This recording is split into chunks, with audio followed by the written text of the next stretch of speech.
Hello everyone, this is Pragya. Welcome to our YouTube channel. तो आज हम लोग ग्रोथ और डेवलपमेंट पढ़ेंगे जो हमारे सीटेट, DSSS और बहुत सारे टीचिंग एग्ज़ाम के लिए इम्पॉर्टेंट है। तो हम इसमें ग्रोथ और डेवलपमेंट जो हमारा पहला चैप्टर होने वाला है, इसमें हम क्या क्या पढ़ेंगे पहले इस बारे में जानते हैं। तो हम लोग पहले पढ़ेंगे concept of growth and development, उसके डेफिनेशंस को समझेंगे। फिर उसके बाद हम ग्रोथ और डेवलपमेंट के जो डेफिनेशन साइकोलॉजिस्ट ने दी है उसको हम समझेंगे, जो अलग अलग साइकोलॉजिस्ट ने दी है।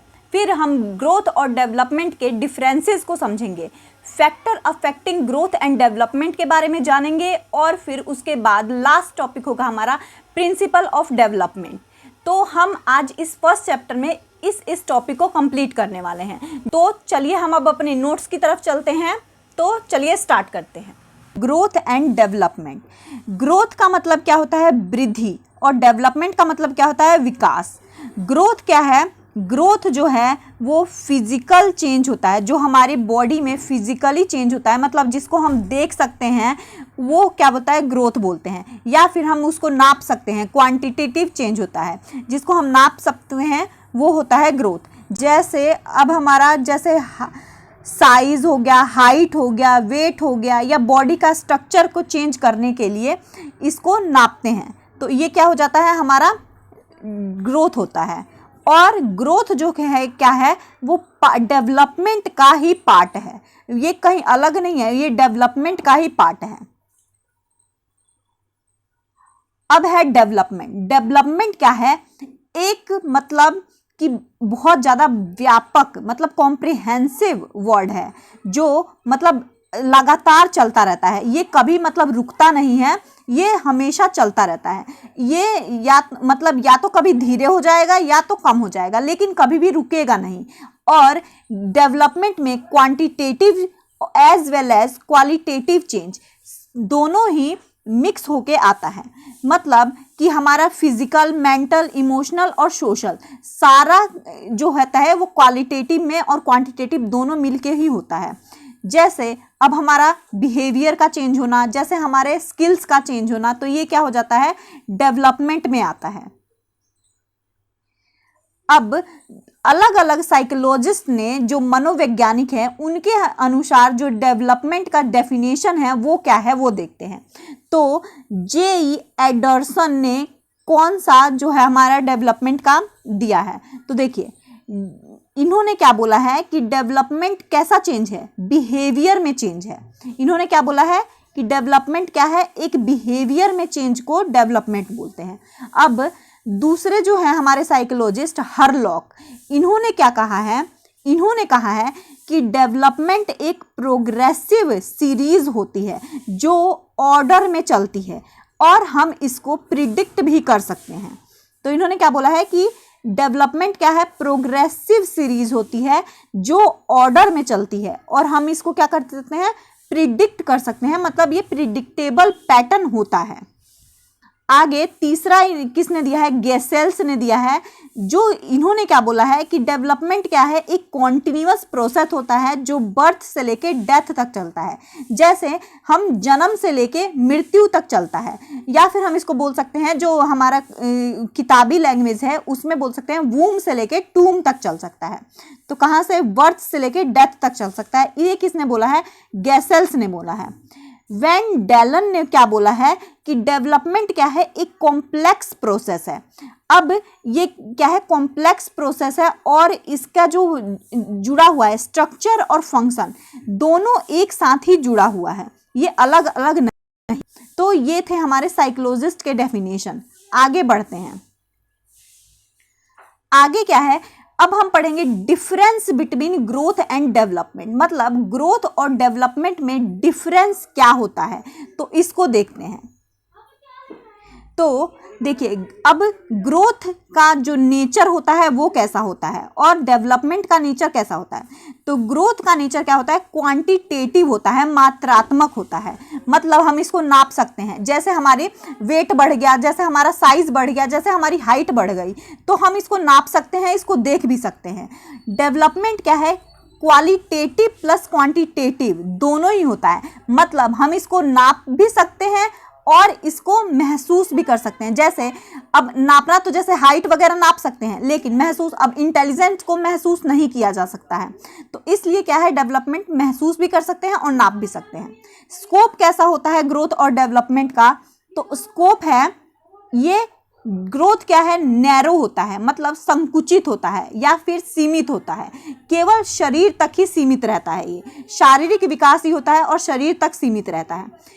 अगला डेवलपमेंट क्या होता है, ब्रॉड होता है और व्यापक होता है। जैसे अब इसमें आ जाता है क्या, फिजिकल और इंटेलिजेंट, सोशल, इमोशनल, सारे कॉन्सेप्ट मतलब एक साथ ही इसमें आ जाते हैं।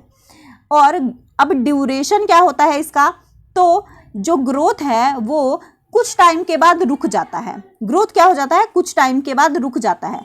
लेकिन डेवलपमेंट क्या है, ये हमेशा चलता रहता है। जैसे अब हमारे किताबी लैंग्वेज से वूम से टूम तक चलता है, जन्म से लेके मृत्यु तक चलता रहता है, ये कभी भी रुकता नहीं है। स्लो हो जाएगा लेकिन रुकेगा नहीं कभी भी। चेंज कैसे होता है, अब ग्रोथ में चेंज कैसे होगा, जैसे हमारा साइज बढ़ रहा है, हमारा वेट बढ़ रहा है, हमारी हाइट बढ़ रही है, ऐसे हमारे जो ग्रोथ है वो चेंज होगा। डेवलपमेंट कैसे चेंज होता है, बिहेवियर हमारा बढ़ रहा है दूसरों के साथ, मतलब हम किसी और के साथ रह रहे हैं तो हमारा बिहेवियर कुछ और हो जाता है। जैसे हम और किसी दूसरे इंसान के साथ रह रहे हैं तो हमारा बिहेवियर चेंज होता है, हमारी स्किल बढ़ती है, हमारी स्किल में प्रोग्रेस होता है, हमारी मैच्योरिटी बढ़ती है, टाइम के साथ साथ हम और ज़्यादा मैच्योर होते जाते हैं, तो ये हमारी मैच्योरिटी भी बढ़ती है।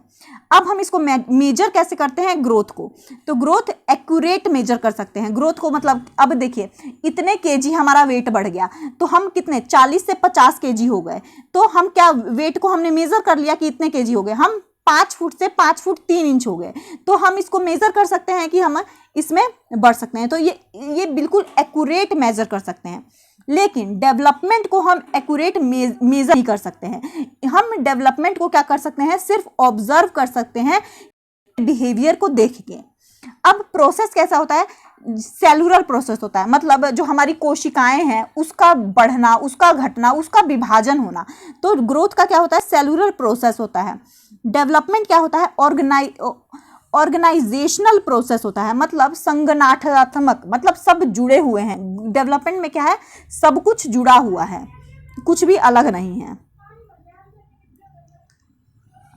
फोर्थ पॉइंट है हमारा स्टेजेस ऑफ डेवलपमेंट, मतलब कि विकास की जो अवस्थाएं हैं वो कैसे होती हैं। तो इसकी कितनी 4 अवस्थाएं होती हैं जो हम एक एक करके समझते हैं। तो एक तो प्रीनेटल, तो प्रीनेटल सीटेट में वैसे पूछा नहीं जाता है, लेकिन ये भी आपको याद रखना है तो रख लीजिए। प्रीनेटल स्टेज क्या होता है कि बर्थ से पहले, जब मतलब बच्चा जो मतलब क्या होता है कि अपनी माँ के पेट में होता है, तो इसको बोलते हैं प्रीनेटल स्टेज, गर्भावस्था बोलते हैं। तो और ये क्या बोलते हैं, कॉन्सेप्शन ऑफ बर्थ, बर्थ से पहले की अवस्था होती है ये। फिर हमारा जो मेन पहला स्टेज है वो इन्फेंसी से स्टार्ट होता है। तो हम पहला स्टेज क्या है, इन्फेंसी। अब ये कब से कब तक होता है, बर्थ, जब 0 से 2 साल तक रहता है, जब जन्म से लेके 2 साल तक। इसको क्या बोलते हैं हम, फाउंडेशन पीरियड बोलते हैं, मतलब नींव का समय होता है, बच्चा अपना नींव रखता है। तो तीसरा जो है चाइल्डहुड। अब ये कब से कब तक होता है, चाइल्डहुड 2 से 6 साल तक रहता है।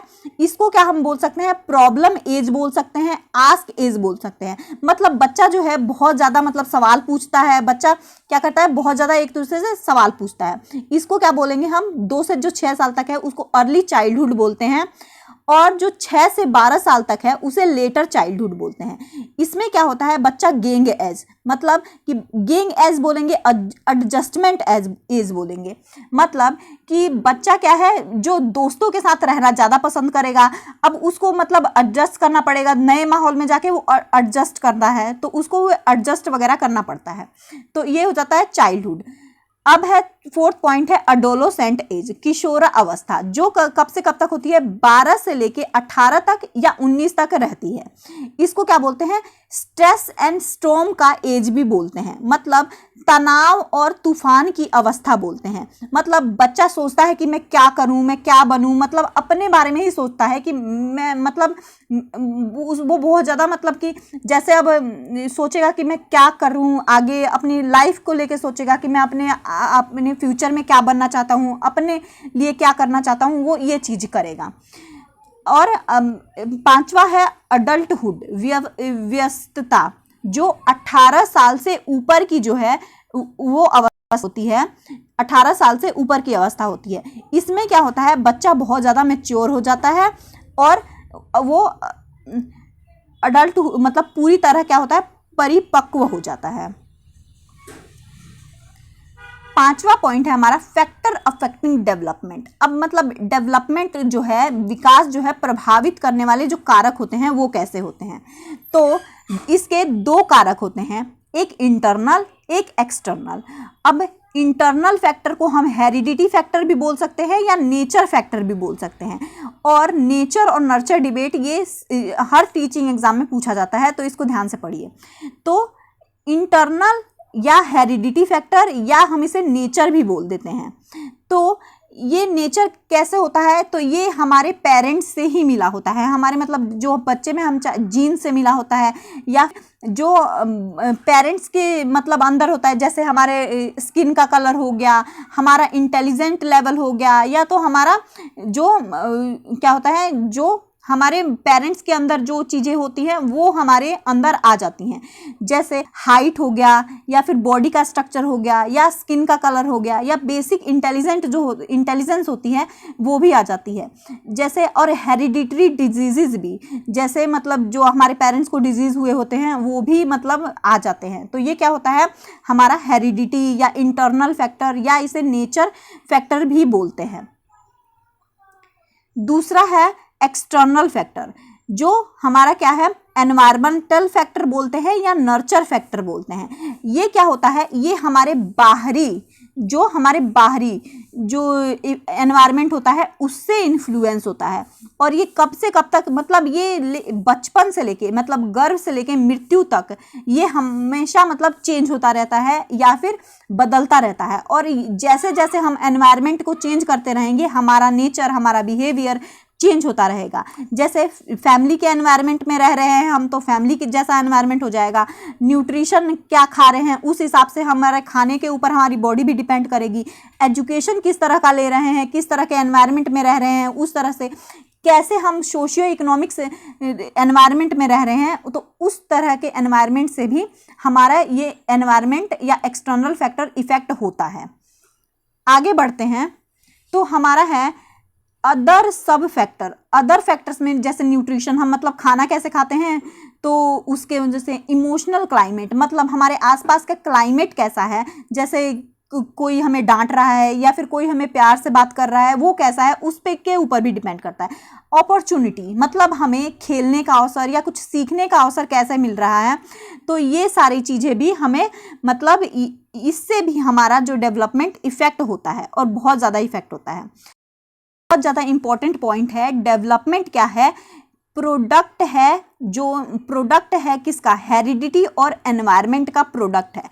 इसमें मतलब या तो हेरिडिटी सिर्फ नहीं होगा और ना ही सिर्फ एनवायरनमेंट होगा, आएगा तो दोनों ही आता है, हेरिडिटी भी आएगा, एनवायरनमेंट भी आएगा, तब जाके बच्चे का विकास होता है। 6 पॉइंट है हमारा प्रिंसिपल ऑफ डेवलपमेंट। विकास के जो सिद्धांत हैं वो क्या है, ये बहुत इंपॉर्टेंट है और एग्जाम में पूछे जाते हैं।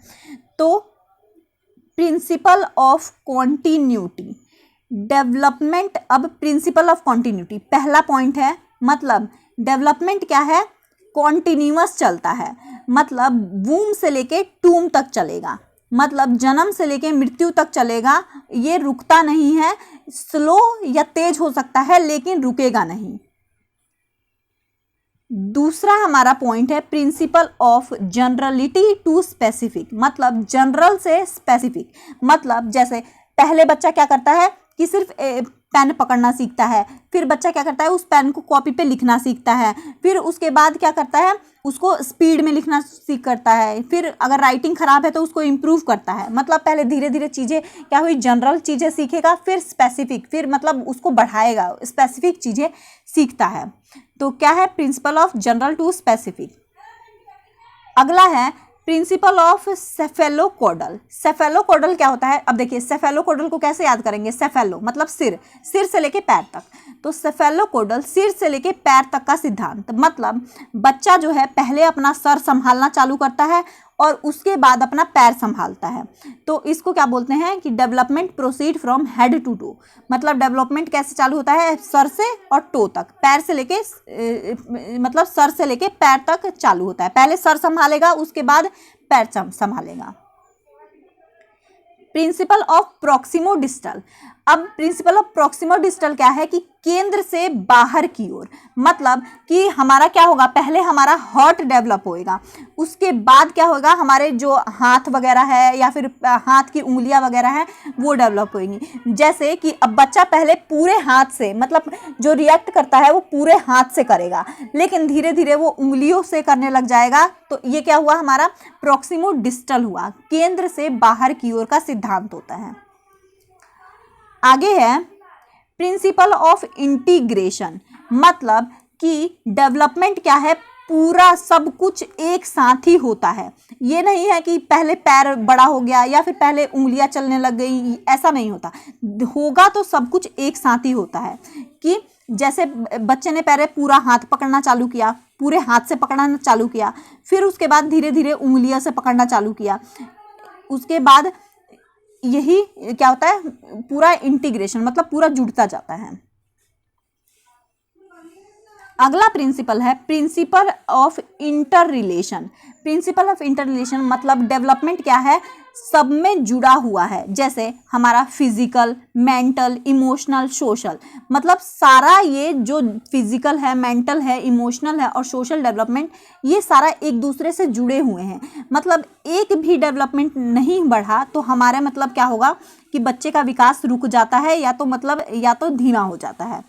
तो ये एक दूसरे से जुड़े हुए हैं। जैसे अब हमारे मतलब जैसे अब कोई बच्चा है कि बीमार पड़ गया, तो वो फिजिकली बीमार हुआ है, लेकिन वो इफेक्ट कहाँ करेगा, वो मेंटली भी करेगा। वो उसको चिड़चिड़ाहट होगी, वो क्या होगा, इमोशनली भी मतलब उसको इफेक्ट करेगा डेवलपमेंट। तो ये चीज़ होती है। आगे है प्रिंसिपल ऑफ इंडिविजुअल डिफरेंस, मतलब बच्चा जो है, सारे बच्चे अपने पेस पे, मतलब अपने पेस पे डेवलप होते हैं। मतलब कोई भी दो बच्चा एक जैसा नहीं होगा। अगर कोई बच्चा ट्विंस भी है तो भी वो एक जैसा बिल्कुल नहीं होगा। उसका या तो आँख, नाक, बेशक पूरा बॉडी का स्ट्रक्चर सेम है, लेकिन उनका इंटेलिजेंस लेवल अलग होगा। उनका एनवायरनमेंट अगर अलग अलग रख देंगे तो उनका एनवायरनमेंट अलग हो जाएगा। वो कैसे दोस्त बनाते हैं वो सब भी डिपेंड करेगा हमारे मतलब डेवलपमेंट में। तो क्या है, सबका जो डेवलपमेंट है वो इंडिविजुअल होता है, अलग अलग होता है। एक जो ट्विंस बच्चे हैं वो भी एक जैसे नहीं हो सकते हैं, सब अपने तरह से इंडिविजुअल हैं। तो ये क्या होगा, प्रिंसिपल ऑफ इंडिविजुअल डिफरेंस। अगला है प्रिंसिपल ऑफ प्रिडिक्टिबिलिटी, मतलब कि हम डेवलपमेंट को क्या कर सकते हैं, प्रिडिक्ट कर सकते हैं। कि अब देखिए, जैसे बच्चे ने क्रोल करना स्टार्ट किया, तो बच्चे ने जब क्रोल करना स्टार्ट किया उसके बाद हमें पता है क्या करेगा, वो थोड़ा खड़ा होना चालू होगा। खड़े होने के बाद क्या करेगा, वो फिर चलना चालू करेगा। चलने के बाद क्या करेगा, फिर वो भागना चालू करेगा।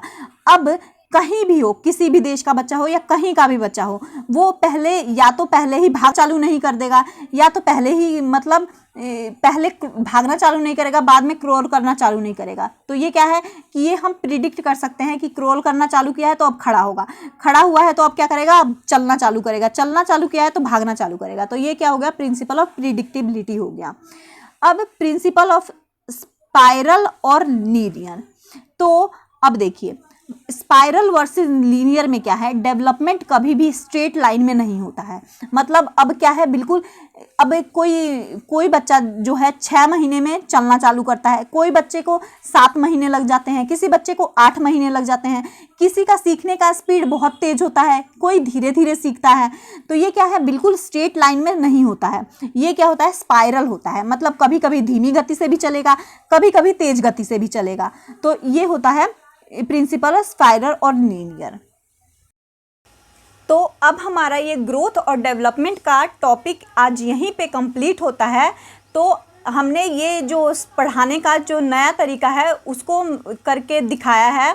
तो आपको अगर ये तरीका पसंद है तो आप लोग मुझे कमेंट में बताइएगा। मैं ट्राई करूँगी कि मैं आगे भी ऐसे ही आपको पढ़ाऊँ और अच्छे से समझाऊँ। तो इस वीडियो के लिए आज के लिए इतना ही। मिलेंगे हम नेक्स्ट वीडियो में नेक्स्ट टॉपिक के साथ। Thank you so much.